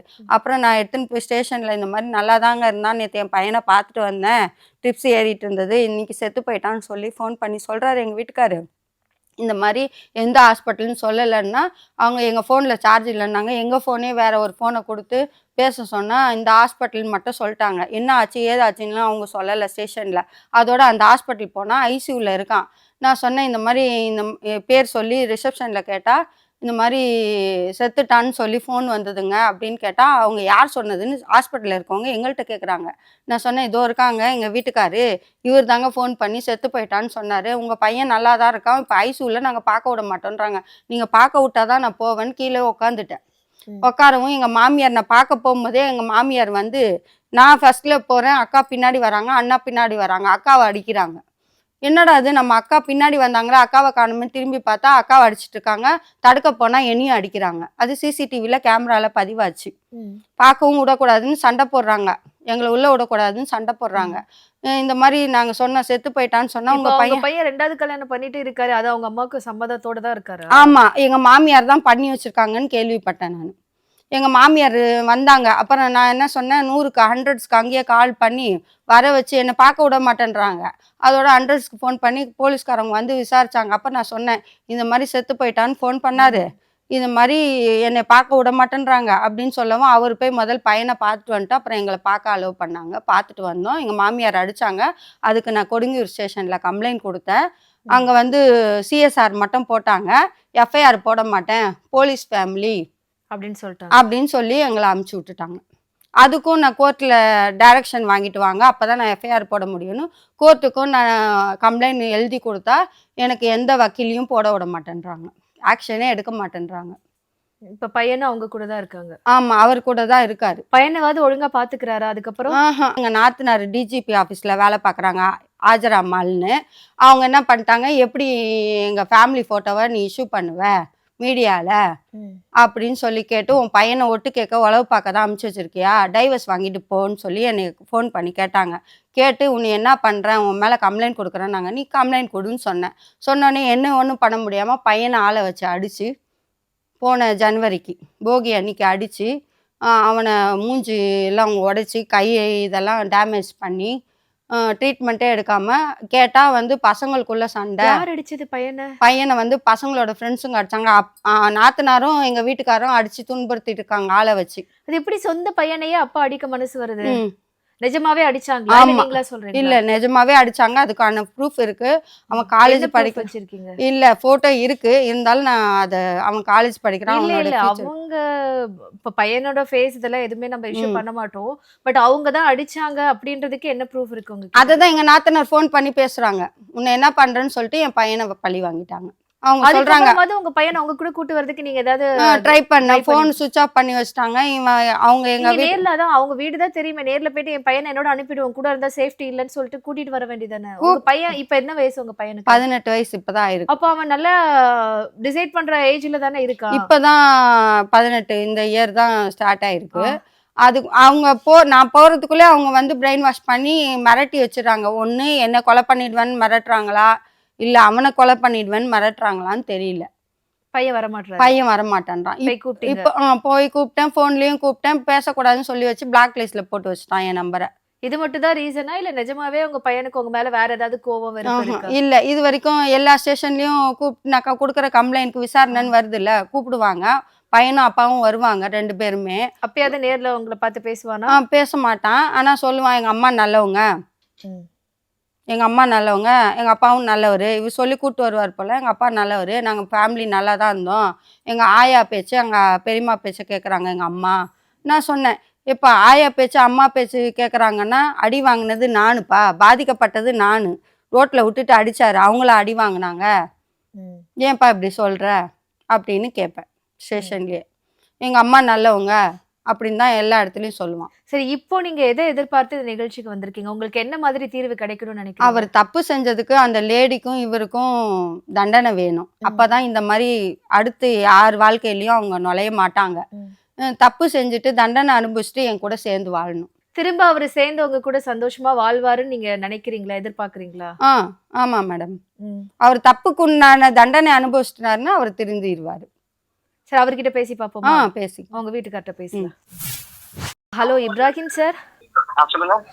நாங்க ஜெயா டிவில இருந்து தீர்வை தேடி நிகழ்ச்சியில இருந்து கால் பண்ணிருக்கோம். இங்க காத்துன் மெஹராஜ் உங்க மனைவி வந்திருக்காங்க. அவங்க மேல நிறைய குற்றச்சாட்டு வச்சிருக்காங்க. அவங்களுக்கு ப்ராப்பரா டிவோர்ஸ் பண்ணாம நீங்க இன்னொருத்தர் கூட வந்துட்டு ஃபேமிலி ரன் பண்ணிட்டு இருக்கீங்க. உங்க பையனையே உங்க கூட வச்சுட்டு அந்த பையனே ஒழுங்கா பாத்துக்கல அப்படின்ற மாதிரிலாம். உங்க 2 பேருக்குள்ள என்ன சார் பிரச்சனை, என்ன போயிட்டு இருக்கு? மேடம் கோர்ட்ல கேஸ் மேடம் விடுதலை செய்யறீங்க. ரெண்டாவது அவங்க வந்து தேவையில்லாம வந்து நம்ம சந்தேகப்படுறாங்க. அது வந்து ஆச்சு 2010 வந்து சண்டை வீட்டுல சண்டை போடுறாங்க, சந்தேகப்படுறாங்க. இல்ல சார், அவங்க கிட்ட வந்துட்டு நீங்க இதுக்கு முன்னாடி ஒரு லேடி கிட்ட பேசிட்டு இருந்தீங்க, அவங்கள்ட்ட கால் பண்ணி பேசுனது அந்த ரெக்கார்ட் எல்லாம் வச்சிருக்குன்னு சொல்றாங்களே மேடம். எல்லாம் பொய் மேடம். இவங்க எல்லாம் எல்லா டேக்ஸையும் கம்மி பண்ணிட்டாங்க. எல்லாம் எஸ்சி ஆஃபீஸர் விசாரிச்சாங்க, இவங்க எவிடன்ஸ் கரெக்டா கொடுத்தாங்க, எல்லாம் விசாரிச்சாங்க, யூமிடஸ் விசாரிச்சாங்க, எல்லாம் விசாரிச்சாங்க மேடம். இதெல்லாம் பொய் மேடம். ஒரு எப்படி சொல்றது தெரியல, இவங்க கற்பனை உலகத்தை வாழ்றாங்க பேசுறாங்க. அதாவது சொல்லிட்டாங்க, பேங்க் ஸ்டேட்மெண்ட் செக் பண்ணிட்டாங்க, ரெக்கார்ட் செக் பண்ணாங்க, எல்லாம் ஒண்ணுமே இல்லைன்ட்டாங்க. அப்போ கூட அவங்க வந்து அடுத்து ஸ்டெப் பண்ணிட்டாங்க. வேற எனக்கு ஒன்றும் இல்லை மேடம். அது என் பேர் கெட்டு போகுது, அதான் வீட்டு வெளியே வந்துட்டேன். அப்புறம் என் பையனை வந்துட்டான், கேட்டா அம்மா தெரியல வந்து. நீங்க வந்துட்டு இன்னொருத்தர் கிட்ட பேசுறது, அது மெசேஜ் இதெல்லாம் கண்டுபிடிச்சதே உங்க பையன் மூலமா தான் தெரிய வந்தது, அவங்க தான் கண்டுபிடிச்சாங்கன்னு சொல்றாங்களே மேடம். அதான் சொல்றேன் மேடம், ஏசி லெவலுக்கு எஸ்பி லெவலுக்கு எஸ்டி லெவலுக்கு எல்லாம் விசாரிச்சாங்க மேடம், பீச் லெவலுக்கு விசாரிச்சாங்க மேடம், என் பையனை உட்காந்து விசாரிச்சாங்க மேடம். அவங்களும் சொல்லிட்டாங்க, எங்க அம்மா வந்து அவங்க அக்கா அம்மா எல்லாம் பேச்சு கேட்டுன்னு அவங்க அம்மா பண்றாங்க அப்படின்னு அவனே சொல்லிட்டான். அவங்களே சொல்லணும் அவசியம் இல்லை, அவனே வாங்க கொடுக்குறான். அது நீங்க மிரட்டி சொல்ல வச்சிருக்கீங்க, அந்த பையனை போட்டு நீங்க ரொம்ப அடிக்கிறீங்க அப்படின்ற மாதிரிலாம் கம்ப்ளைண்ட் சொன்னாங்க மேடம். அதெல்லாம் போய் மேடம், அதெல்லாம் சரி. இப்போ என்னன்னா, இப்போ நான் உங்ககிட்ட மதியம் உங்களுக்கு மேடம் ஒரு நிமிஷம் அப்படி இருந்தா என் பையன் எப்படி இருப்பான், போயிட மாட்டேனா? இல்ல எங்க ஓட மாட்டேன்னா அதுதான் நீங்க மிரட்டி தான் வச்சிருக்கீங்க. அந்த மிரட்டலுக்கு பயந்து தான் அந்த பையன் அவங்க கூட இருக்கிறதா சொன்னாங்க. லாஜிக்கா யோசிச்சிங்க. அம்மா விட்டு எந்த புள்ளியும் வச்சு வெளியே வராதுங்க. அம்மா விட்டு அவன் எங்க நான் அடிச்சா அவன் அம்மாடி போக மாட்டேனா, அவன் கட்டிட்டு அம்மாடி போக மாட்டேனா, எல்லாம் சும்மா லாஜிக்கா எல்லாம் கட் பண்ணி எதாவது சொன்னேன். திருப்பி பேச மேடம் அவன் பையனை கூட்டி விசாரிச்சாங்க, எல்லாம் விசாரிச்சாங்க. இல்ல இதே சந்தேகம் நாங்க அவங்க கிட்ட கேட்டோம். அவங்க இந்த மாதிரி எப்படி உங்க பையனை நீங்களே அனுப்புறதுக்கு மனசு வந்ததுன்னு கேட்டோம். இல்ல என் கூட இருக்கும்போது என் பையனுக்கு உயிருக்கு வந்துட்டு ஆபத்து ஏதாவது ஆகுது, ஏன் மூலமா ஏதோ ஒண்ணு ஆகுதுன்றத அவர் போர்ட்ரே பண்றதுக்காக அப்படி பண்றாரு. அதுதான் சொல்ற மாட்டீங்களா, அதான் சொன்னேன் மென்டல் மேடம் அவர் கற்பனை வந்து ஆடுறாங்க மேடம். அவங்களே பேசிங்களே படிப்பாங்க மேடம். சொல்ல போனா அவங்க 5 பேர் எல்லாம் வந்து டைவர்ஸ் தான். எல்லாம் கல்யாணம் பண்ணி விடுறது, கல்யாணம் பண்ணி கேஸ் பண்றது, அப்படியே அவங்க ஒரு வட்டம் எல்லாம் சொல்லிட்டாங்க. என்னம்மா நான் ஏமா இப்படி பண்ணிட்டேன், நீமா என்ன இல்ல அமைச்சுதான் 4 வருஷம் நேரத்துல உன் பையன் பேரம்பிட்டு இருக்க வயசு ஏமா நீ என்ன பண்றேங்கிறதுக்கு. அப்பவும் வந்து அந்த அம்மா வந்து யோசிக்கல, திரும்ப கம்ப்ளைண்ட் அப்படின்னு தான் கொடுங்க, நான் தப்பு பண்ணல சார். ஆனா இப்போ நீங்க எங்க சார் இருக்கீங்க, நீங்களும் உங்க பையனும்? கேட்டீங்க புரியல. நானும் என் பையனும் எங்க அம்மா வீட்டுல இருக்கிறோம். இல்ல கமலின்ற ஒரு போலீஸ் ஆபீசர் கூட நீங்க இருக்கிறதால சொன்னாங்க மேடம். எல்லாம் சொல்றேன் மேடம், எல்லாம் பொய் மேடம். எல்லாம் இவங்களே கற்பனை வந்து வாழ்றான் மேடம். ஒரு 15 வருஷம் முன்னாடி கமலே ஒரு உமன் போலீஸ் தாலிபா மேடம் அவங்கள விசத்து இந்த அம்மா வந்து டிசி ஆஃபீஸ்ல இந்த பொண்ணு நானும் வச்சுன்னு சொல்லி கம்ப்ளைண்ட் எடுத்தாங்க. டிசி ஆஃபீஸ் ஐஎஸ் விசாரிச்சாங்க. அந்த பொண்ணு 15 வருஷம் முன்னாடி அது கொடச்சு போயிடுச்சு. இவர் யாருன்னு தெரியல, அந்த பொண்ணு எனக்கு சொல்லிருப்போது எனக்கு சிஸ்டம் தெரியாது. அவங்க விசாரிச்சு ஐஎஸ் விசாரிக்கிறாங்க. இப்ப கூட நீங்க 2 பேரும் கமலின்றவங்களும் ஒரே இதுலதான் ஒர்க் பண்றீங்க ஒன்னா? நீங்க 2 பேரும் தான், அவங்களோட 2 குழந்தைங்க, உங்க பையன், நீங்க எல்லாரும் ஒன்னாதான் இருக்கீங்க அப்படின்ற மாதிரி சொன்னாங்க. பாவம் அந்த பொண்ணு எங்கன்னு தெரியாது இன்னைக்கு. அந்த பொண்ணு பாவம் ஃபேமிலி அவங்க குடும்ப பாவம் ஏமாடம் பண்றீங்க. அது யாருன்னு இப்ப முன்னே மறந்து போச்சு. அந்த பொம்பளை தோட்ட எதிர்க்க வாடகை இருந்த பொம்பளை 5 வருஷம் முன்னாடியே ஆயிடுச்சு. அது 2005 அவங்க கிளம்பி போயிட்டாங்க. இப்ப எங்கன்னு தெரியாது எனக்கு. ஐஎஸ்ல விசாரிச்சுட்டு தான் அவங்க வந்து கூப்பிட்டு அந்த பொண்ணு கேட்டு விசாரிச்சாங்க. என் ஃப்ரெண்டும் சொன்னாப்ல என்கிட்ட இது மாதிரி விசாரிச்சாங்க. அந்த பொண்ணு யாரும் தெரிய சொல்லுது இல்ல ஃப்ரெண்ட்ஸ் விசாரிச்சு சொன்னாங்க என்கிட்ட இது மாதிரி கேட்டாங்கப்பா. இவ்வளவு வந்திருக்கு இந்த பொண்ணால எல்லாம் லைஃப் கேட்டு போகுது. எல்லாரும் வேலை ஆகுது இந்த பொண்ணால. இவரால யாரே இந்த கார்ட்டூன் மேரேஜால. ஏன்னா நாங்க எப்பொழுதும் ஒரு சைடு சொல்றத வச்சு நாங்க கேட்க மாட்டோம். எப்போதுமே ஆப்போசிட் பர்சனுக்கு கால் பண்ணி அவங்க சைடு என்ன நடந்தது அப்படின்னு அவங்க தரப்பு கேட்கறதுக்காக தான் நாங்க கால் பண்ணுவோம். நீங்க கூட உங்களோட மனைவியையும் உங்களோட பையனையும் அவங்களோட அம்மானும் உங்களோட பையனும் அவங்களோட தம்பின்னு தான் எல்லார்கிட்டையும் சொல்லி வச்சிருக்கதா சொன்னாங்க. மேடம் நான் என்ன சொல்றேன் மேடம், அவர் மென்டல் மேடம், ஒரு சைக்கோ மாதிரி மேடம். சரி, அப்புறம் இன்னொரு எனக்கு டவுட், நீங்க உங்களோட வந்துட்டு சோசியல் மீடியால எதுக்காக கார்த்திக் குமார்னு சொல்லிட்டு போட்டு வச்சிருக்கீங்க நேம்? மேடம் நான் சொல்லட்டுமா, கார்த்திக் குமார்லாம் யாரும் இல்லை மேடம். நம்ம சொல்ற மாதிரி நீங்க எல்லாம் 10 வருஷம் ஃபேஸ்புக் 10 வருஷம் ஓப்பன் பண்ணல கேக் ஐடியா வச்சிருந்தாங்க. அப்படிங்களா நம்மளுடைய உறவு புரிஞ்ச மச்சான். ஆனா ஏன் போடுற மச்சேன் பேர மச்சான் போடுற மச்சேன். அப்புறம் இந்த அம்மா வந்து இதை வச்சு ஒரு கதை உருவாங்க. ஐயோ அம்மா நம்ம ஒன்று போட்ட இது தேவையில்லை கதை, அதை அப்படியே தூக்கி போட்டேன். ஐடியா வேணாம் தூக்கி போட்டேன். உண்மை இதுதான். நான் வந்து யார் ஏமாத்துறேன், என் போட்டோ வச்சுக்கிறேன். என் போலீஸ் வைக்கும்போது எல்லாம் என் போட்டோ தெரியும். என் ஃப்ரெண்டு ஒரு இறந்துட்டான், அவன் நான் வச்சேன். இப்போ இந்த பிரச்சனை வேற மாதிரி கிரியேட் பண்ணி எல்லாத்தையும் எடுத்தேன். இதான் விஷயம், உண்மைதான். நான் சொன்னேன் மேடம், என்னை பத்தி நோண்டுது மேடம். நம்ம சின்ன விஷயம் காய்ச்சல் அது ஏன் காய்ச்சல் பண்ண ஒரு வட்டத்தை கொண்டு வந்து இன்னும் ஆகிக்கிறோம். இவன் மன வச்சு கொண்டு வந்தா மனசு எவ்வளவு நம்ம வாழ முடியும் சொல்லுங்க. பையனுக்கும் அம்மாவுக்கும் ஏதாவது இஷ்யூ போச்சா? ஏன் பையன் வந்துட்டு அம்மா கிட்ட போக மாட்டாங்க? அதான் அவனதான் கேட்க மேடம். எனக்கு நான் இதே சந்தேகம், ரொம்ப நாளாக சந்தேகம். நான் வச்ச ஒரு வாரம் வீட்டுக்கு வந்த பிறகு அவனா வந்து எனக்கு ஃபோன் பண்ணி நான் வந்துடுறேன் வீட்டுக்கு. இல்லை ஏன்னா அம்மா எனக்கு பிடிக்கல, அம்மா பண்றது இதே சரியில்லை, எனக்கு பிடிக்கல, நான் வந்துடுறேன். அப்போ பையன் ஃபோன் பண்ணி அழுது போது அப்போ அவன் சொல்ல நான் இப்போ நீங்க இருக்கா எங்க போய் இப்போ நான் அவுட்டர் செத்துருவான்னு கேட்கறான் பையன். அப்போ என்ன பண்ண முடியும்? எங்க அம்மா வேணா இப்போ நீங்களே என்ன செத்துவேன் அப்படின்னு. அப்போ இப்போ மனுஷன் ஒரு அப்பாவுக்கு எவ்வளோ கஷ்டம். அப்போ நான் நைட் 10 மணிக்கு அவன் கூட்டு ஆட்டோ பிடிச்சிட்டு இருந்தா கூட்டு எல்லாம் லக்கேஜா புக்கு எல்லாம் புக்கே போட்டு தரமாட்டேன்டா. அப்புறம் எல்லாத்தையும் கூட வீட்டு நான் பையனை படிக்க வச்சு ஸ்கூல் போகுது. அவன் ஸ்கூலுக்கு என் வீடு எங்கேயோ ஏமாயிடும். ரொம்ப கஷ்டப்பட்டு ஆனால் அவனுக்கு ஆட்டோ ஒரு இது அப்படியே டிராவலிங்கா வச்சுது ஒரு 3-4 வருஷம். இல்ல புரியுது. ஏன்னா அவங்க சொல்லும் போது என்ன சொன்னாங்கன்னா நீங்க உங்க பையனை ரொம்ப அடிச்சு டார்ச்சர் பண்றதா வந்துட்டு அவங்க சொன்னாங்க. போலீஸ் கோட்டத்துல அவன் இருக்கிற அவங்க அம்மா அக்கா தங்கச்சி எல்லாம் 8 பேர் வீட்டுல இருக்கிறாங்க. இது என்ன சொல்றது சொல்லலாம் கேட்டா அவங்களுக்கு சேஃப்டியா நான் மேடம் சேஃப்டி அப்ப சேஃப்டி 10 கேமரா வச்சான். வீட்டுக்கு வெளியே கேமரா வச்சிருக்காங்க அக்கா தங்கச்சி எல்லாம். போலீஸ் கோட்டஸே அக்ரேஜ் பண்றாங்க. அப்ப எனக்கு எப்படி இருக்கும்? அதுக்கு நான் வாடகை வீட்டுல இருக்கிறேன். எங்க அம்மா வீட்டு வந்து எங்க அம்மா பைசா நான் அம்மா மேல சின்ன உடனே இருக்கிறேன். அம்மா இருக்கிறேன். எங்க அம்மாவுக்கு மாசத்துல கத்து எங்க அம்மா அப்பா பைசா நான் பாத்துக்கிறேன். இன்னும் குடும்பம்னா நான் எல்லா டைம் எங்க அம்மா அப்பா மிரட்டிக்கிறான் வந்து, அதுக்கும் தனி கேஸ் போட்டேன். நீங்க ஓகே சார், அதுதான் நாங்க வந்துட்டு யார்கிட்டயும் பணம் வாங்கிட்டு அவங்களுக்கு ஃபேவரா பண்ணணும் அப்படின்றதுக்காக நாங்க பண்ண மாட்டோம். எங்க நிகழ்ச்சிக்கு அவங்களே தான் நம்பர் பார்த்துட்டு கால் பண்ணிட்டு இந்த மாதிரி ப்ராப்ளம் சொல்லிட்டு வருவாங்க. எப்போதுமே அவங்க வந்தவங்க பேசினாலுமே ஆப்போசிட் பர்சன் கிட்ட அவங்க சைடு என்ன நடந்திருக்குன்னு ரெண்டு சைடுமே கேட்கறதுக்காக தான் நாங்க கால் பண்ணுவோம். அந்த மாதிரி தான் உங்க சைடு என்ன நடந்துச்சுன்னு கேட்கறதுக்காக தான் உங்களுக்கு கால் பண்ணுவோம். இப்போ கடைசியா அவங்க என்ன சொல்றாங்கன்னா ஒரு நிமிஷம். இப்ப நீங்க இங்க ஜீனி வச்சுருக்கீங்க. இப்ப உங்களை பத்தி யாரோ அந்த வல்தரா யாரோ யூஸ் பண்ண சொன்னாங்கன்னா நீங்க என்ன பண்ணுவாங்க? உங்களை டக்குன்னு வெளிப்பா சொல்லுவாங்களா? தப்பு பண்ணா தப்பு விசாரிப்பாங்க. அது எனக்கு புரியுது சார். இப்ப நான் என்ன கேக்குறேன்னா நான் சொல்லிடுறேன். விசாரிப்பா முடியுங்களா? விசாரிப்பாங்களா? கண்டிப்பா கண்டிப்பா டீம் விசாரிப்பாங்க. இப்ப உங்க டீம் உங்க மேல சின்ன தப்பு இந்த உங்க டீம் சொல்லுவோம், இந்த டீம் சரியில்லை அப்படின்னா வெளியே சொல்ல மாட்டாங்க.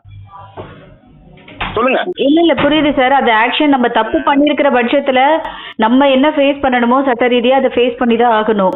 நான் என்ன கேக்குறேன், இப்ப அவங்க என்ன சொல்றாங்க, எனக்கு டிவோர்ஸ் நான் கொடுக்க மாட்டேன், என் வீட்டுக்கார கூட நான் சேர்ந்துதான் வாழணும்னு தான் ஆசைப்படுறேன் அப்படின்னு சொல்றாங்க. நீங்க என்ன மனநிலையில இருக்கீங்க? மேடம் அவ என்ன பாய்ச்சி வச்சு சாவச்சிடா மேடம். நீங்க வேற, நீங்க பாய்ச்சி வச்சு சாவச்சு இயற்கை சாவு எழுதுவா மேடம். நீங்க அப்பச்சிடாது உங்களுக்கு மேடம். பேங்க் கிரிமினல் ஆச்சு மேடம். எந்த பொம்பளை இது மாதிரி எழுத மாட்டாங்க தெரியுமா உங்களுக்கு? நீங்க நினைக்கிற மாதிரி இல்ல, அவ்வளவு லேஸ் பண்ணாலும் இல்ல தெரியுமா உங்களுக்கு? ஹியூமன் ரைட்ஸ் டிஜி ஆஃபீஸ் இன்னும் பிரதமருக்கு தரல. பிரதமருக்கு நோட்டீஸ் போடல தெரியுமா? பிரதமருக்கு தகவல் போய் சொல்லல. அதான் விஷயம். சிஎம் செல்லுக்கு, கலெக்டர் ஆபீஸுக்கு, டிசி ஆபீஸ், கமிஷன் ஆபீஸ், அடுத்த கமிஷன் யோகா பண்ண சொல்லி என் மானத்தை வாங்குறான். என் பேர் இப்ப ஒரு நாள் தெரிஞ்சு போலீஸ் எல்லாம் என் பேர் தெரியும். அந்த மாதிரி நீ வேற என்ன செத்துவான் தெரியுமா உங்களுக்கு? அது உங்களுக்கு தெரிய மாட்டேது உங்களுக்கு. ஓகே சார், உங்க தரப்பு என்னன்னு கேட்கறதுக்காக தான் கால் பண்ணோம். நாங்க திரும்ப ஏதாவது தேவைன்னா கால் பண்றோம் சார். ஒருவேளை தப்பு பண்ண பட்சத்துல சட்டத்துக்கு முன்னாடி நம்ம அதை ஃபேஸ் பண்ணி தான் ஆகணும். ஐயோ தைரியமா கண்டிப்பா நான் ஃபேஸ் பண்ணுவேன். நான் பண்ணல, நான் தைரியமா இவ்வளவு நிக்கிறேன். இல்ல நான் என்னன்னா இந்த அப்படியே சூசி பண்ணி செத்துருப்பேன். இவ்வளவு தெரியுமா உங்களுக்கு? ஒண்ணு இல்லை, இதெல்லாம் லிங்க் லிங்க் கொடுங்க, லிங்க் கொடுங்க எனக்கு யூடியூப்ல. எனக்கு கண்டிப்பா கோர்ட்ல யூஸ் ஆகும். ஏன்னா தேவையில்லாம இது லிங்க் எடுத்து அது வந்து என் பேரு என் பையன் பேருக்கு எடுக்கிறான். ஏன்னா எல்லாம் லிங்க் வெளியே அனுப்புவோம் கண்டிப்பா. அதாவது எங்களுக்கு எவ்வளவு மன வச்சு ஆகும் சொல்லும் பார்க்கலாம். திருவள்ளூர் கலெக்டர் ஆஃபீஸ்ல இந்த அம்மா பத்தி 4 அடி இந்த அம்மாவை திருவள்ளூர் கலெக்டர் ஆஃபீஸ் போய் இந்த அம்மா தமிழ் முடியாங்க. என்ன சொல்லிடுறாங்க, இது மாதிரி இந்த மோன் போலீஸ் வச்சு கல்யாணம் 2 பண்ணாட்டி வீடு சொத்து கிம்மில் வேதி சொன்னாங்க. இந்த போலீஸ் விசாரிக்க மாட்டேட்டாங்க அப்படின்னு சொல்லி மலையாளி காவலின்னு சொல்லி என்ன பிடிச்சு வைக்கிறாங்க என் கலெக்டர் ஆஃபீஸ்ல. கலெக்டர் ஆஃபீஸ்ல வந்து டிசி லெவலில் பேசி மீட்டிங் வச்சு இந்த பொண்ணு யாரு இந்த மாதிரி போலீஸ் அப்படின்னு சொல்லி அவங்க பெரிய இஷ்யூ ஆகி மலையிட்ட விசாரிச்சாங்க. நல்லா கேட்டவங்க விசாரிச்சாங்க. அப்போ மணலி ஏசி, மணல் டிசி, அப்புறம் இன்ஸ்பெக்டர், மகளிர் இன்ஸ்பெக்டர் லேடி எல்லாம் வந்து உட்காந்து இந்த அம்மா வர வச்சாங்க. வந்தாங்க, நானும் வந்தேன், என் பையன் வந்தான். 2-3 கொஸ்டின் நாங்க. அதுக்கு அந்த அம்மா ஒரே வார்த்தை, என்ன ஏமாத்துறீங்க அப்படின்னு போயினே இருந்தா. ஏமா விசாரிக்காம போயினே இல்லை தேவைன்னு போனேன். அப்புறம் என் பையனுக்கு சொல்றான், அவங்க அம்மா அப்பா பேசி கேட்டு இந்த அம்மா என்ன பண்றாங்க, எங்க அப்பா இவ்வளவு கிழமை வர எங்க அப்பா வந்து தப்பு பண்ணல, நானும் எங்க அப்பா நல்லா சந்தோஷமா இப்ப நாங்க சந்தோஷமா வரோம், நிம்மதியா இருக்கிறோம், தூங்கிட்டு தூங்குறோம் அப்படின்னு அவனு சொல்றான். ஏன் கேறீங்க அவ்வளவு மன உளைச்சி கொண்டு வந்தான். இதெல்லாம் நான் என்ன சொல்றேனே, தவறு யார் மேல இருந்தாலும் அதுக்கு உண்டான தண்டனையை அவங்கவுங்க ஃபேஸ் பண்ணி தான் ஆகணும். ஒருவேளை தவறு அவங்க மேல இருந்தாலும் அது அவங்க ஃபேஸ் பண்ணி தான் ஆகணும். நாங்க கண்டிப்பா ஃபர்தரா இதுக்கப்புறம் ஏதாவது டீடைல்ஸ் தேவைப்பட்டதுன்னா உங்களுக்கு கால் பண்றோம். விடுதலை மேடம், விடுதலை இது மாதிரி விடுதலை என்ன பண்ண மேடம், நிம்மதியே இல்லை மேடம். அவங்க அட்வொகேட்டை வச்சு இப்போ நான் லீகல் எய்டில் அட்வொகேட் கேட்டேன். இந்த மாதிரி இந்த வாட்டியும் போன வாட்டியும் போராடி தான் கேஸை இது பண்ணேன், தள்ளுபடி பண்ணேன். போன வாட்டியும் வந்து கேஸ் நடந்துகிட்டே இருந்தது. எக்ஸ்ன்னு போட்டிருக்காங்க, பேர் சொல்லி தான் கூப்பிட்டு 1 வருஷமாக நடத்துனாங்க. நான் இது போராடி தள்ளுபடி பண்ண சொல்லி ஜட்ஜுக்கு மனு கொடுத்து அப்புறம் கேஸ் தள்ளுபடி பண்ணி அபராதமும் அவர் மேலே போட்டாங்க. இந்த மாதிரி டைவர்ஸ் பண்ணதுக்கு உண்டான எந்த ப்ரூஃபும் கொடுக்கல, எதுவுமே அவர் சமர்ப்பிக்கலை. 3000 ரூபாய் அபராதம் போட்டாங்க. அதே கோர்ட்டில் 6th additional family court, high court, அங்கே வந்து திருப்பியும் அப்ளை பண்ணியிருக்கேன்னு சொல்லி எனக்கு போலீஸ் ஸ்டேஷன்லேருந்து லெட்ரு வந்தது. அந்த லெட்டரில் வந்து உங்கள் குடும்ப பிரச்சனையை கோர்ட்டில் நாடிக்கோங்கன்னு சொல்லி நம்பர் மட்டும் அனுப்பிச்சிருந்தாங்க. இதே மாதிரி நான் ஆன்லைனில் பார்த்துட்டு போனால் பேர் சொல்லி கூப்பிட்டாங்க. போய் அட்டன் ஆனால் பேப்பர் கொடுத்தாங்க. நான் சொன்னேன் அட்வொகேட் வந்தோடனே வாங்கிக்கிறேன், எனக்கு போன வாட்டியும் இந்த மாதிரி பிரச்சனை நடந்தது, இந்த மாதிரி ஓஎஸ்ன்னு சொல்லிட்டு 258ன்னு கொடுத்து எனக்கு ப்ராப்ளம் ஆச்சு, இந்தாங்கம்மா நீங்கள் தான் ஆர்டர் காப்பி கொடுத்தீங்க, அந்த ஆர்டர் காப்பியை கொடுத்தா வாங்க மாட்டேன்னு மறுத்துட்டாங்க. அப்புறம் அதை போட்டிங்க.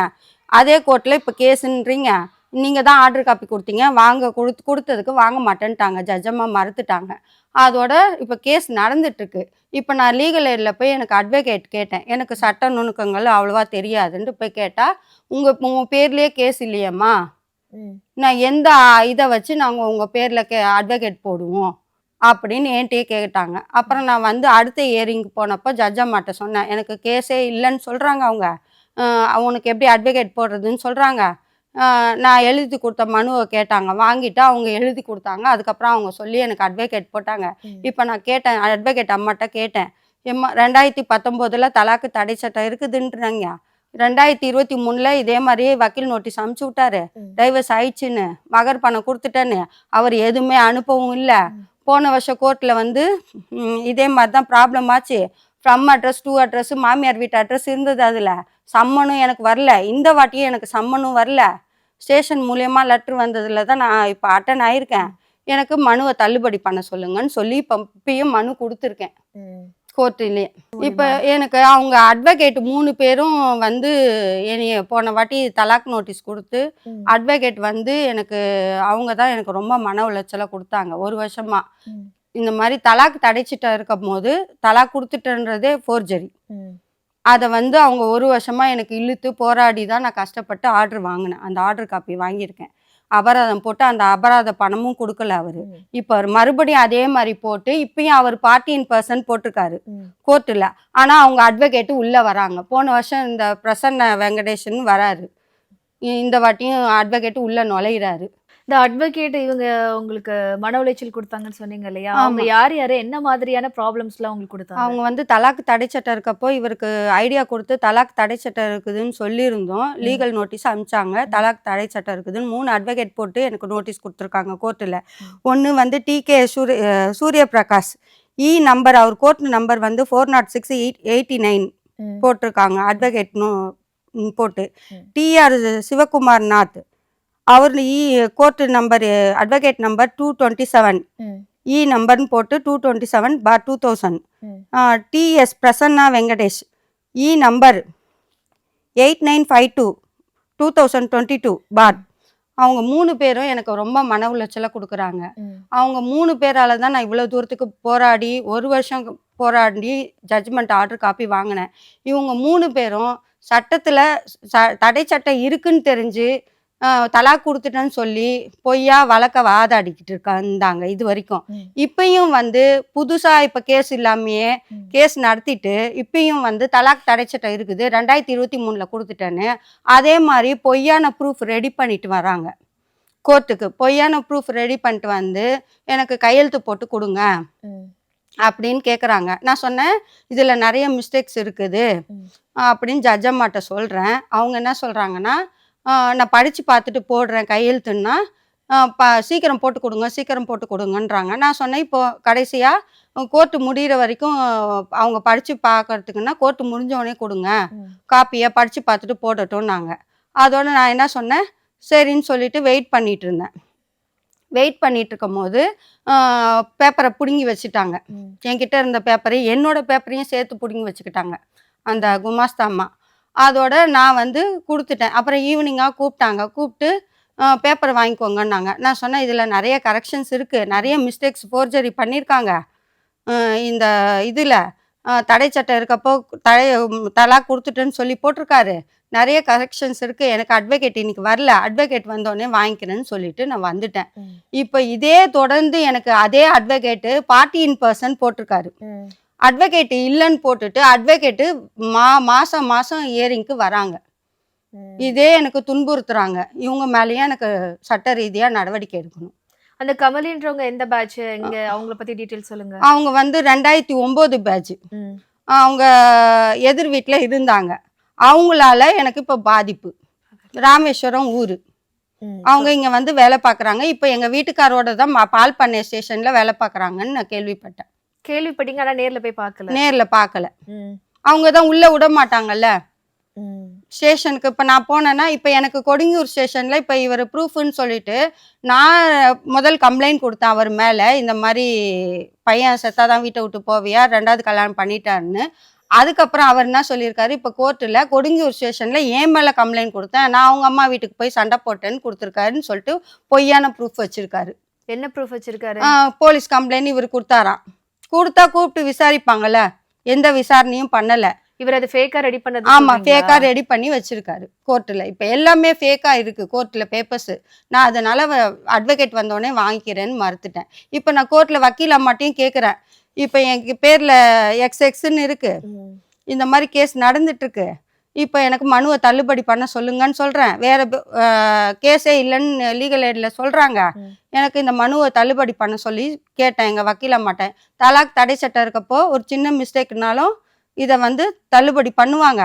இப்போ இவ்வளோ பெரிய தப்பு நடத்திக்கிட்டு வராங்க அப்படின்னு கேட்டால் கேஸ் உங்கள் கேஸை ஏற்றுக்கிட்டாங்க, அதனால நடத்தி தான் முடிப்பாங்க அப்படின்றாங்க என்னோட அட்வொகேட்.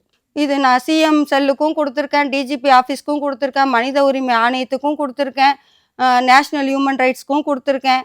எங்கே போனாலும் எனக்கு எந்த வித நடவடிக்கையும் எடுக்கலை. கவர்னர் ஆஃபீஸ்க்கும் கொடுத்துருக்கேன் மனு. கவர்னரும் நடவடிக்கை எடுக்க சொல்லி ஃபார்வர்ட் பண்ணியிருக்காங்க கமிஷனருக்கு. ஆனா எந்த ஆக்ஷனும் எடுக்கல. வாங்கிட்டு ஆதாரத்தை எடுத்துட்டு வாங்கன்றாங்க. இருக்கிற ஏரியா ஸ்டேஷனுக்கு வருது, M6 காவல் நிலையத்துக்கு. வாங்கிட்டு ஆதாரத்தை வாங்கிட்டு போதுமான ஆதாரமும் இல்லைன்னு சொல்லி அனுப்பிச்சிட்டாங்க. இவங்களோட பையனையும் இப்போ நீங்க ரொம்ப டார்ச்சர் பண்ணிட்டு இருக்கதா, அந்த பையனை அடிச்சு நீங்க ரொம்ப துன்புறுத்தி இருக்கதா அப்படிலாம் சொல்றாங்க. ஒரு காவல்துறையில இருந்துட்டு நீங்க இந்த மாதிரி பண்றதுன்றது மிகப்பெரிய கேவலமான ஒரு விஷயம். உங்களோட வேலைக்கு நீங்க பண்ற ஒரு மிகப்பெரிய துரோகம். அது மட்டும் இல்லாம கட்டின மனைவி வீட்லயே வச்சுட்டு அவங்களுக்கு ப்ராப்பரா விவாகரத்து எதுவுமே பண்ணாம இன்னொருத்தர் கூட நீங்க குடும்பம் நடத்திட்டு இருக்கீங்க. இது சட்டப்படி மிகப்பெரிய குற்றம். நீங்க சட்டத்துக்கு முன்னாடி பதில் சொல்லியே ஆகணும். காவல்துறையெல்லாம் உங்களுக்கு சப்போர்ட் பண்றதுனால மேபி நீங்க இவ்ளோ தைரியத்துல நீங்க தப்பு பண்ணிடலாம் அப்படின்னு நினைச்சு பண்ணிட்டு இருக்கீங்களோ அப்படின்ற மாதிரி எங்களுக்கு யோசிக்க தோணுது. உங்களோட மனைவிக்கும் நீங்க பதில் சொல்லிதான் ஆகணும். இன்னைக்கு அவங்க என்ன சொல்றாங்கன்னா, நீங்க பண்ண தப்புக்கு நீங்க தண்டனை அனுபவிச்சுட்டு மறுபடியும் உங்க கூட தான் நான் சேர்ந்து வாழணும், நான் என் கணவர் என் பிள்ளை நாங்க 3 பேரும் சந்தோஷமா வாழணும் அப்படின்ற மாதிரி அவங்க எதிர்பார்க்கறாங்க. ஒருவேளை உங்களுக்கு இந்த நிகழ்ச்சியை பார்த்துட்டு மனசு மாறிச்சுன்னா உங்களோட மனைவி உங்களுக்காக காத்துட்டு இருக்காங்க. அவங்க கூட ஒரு நல்ல வாழ்க்கைய வாழ்றதுக்காக வெயிட் பண்ணிட்டு இருக்காங்க.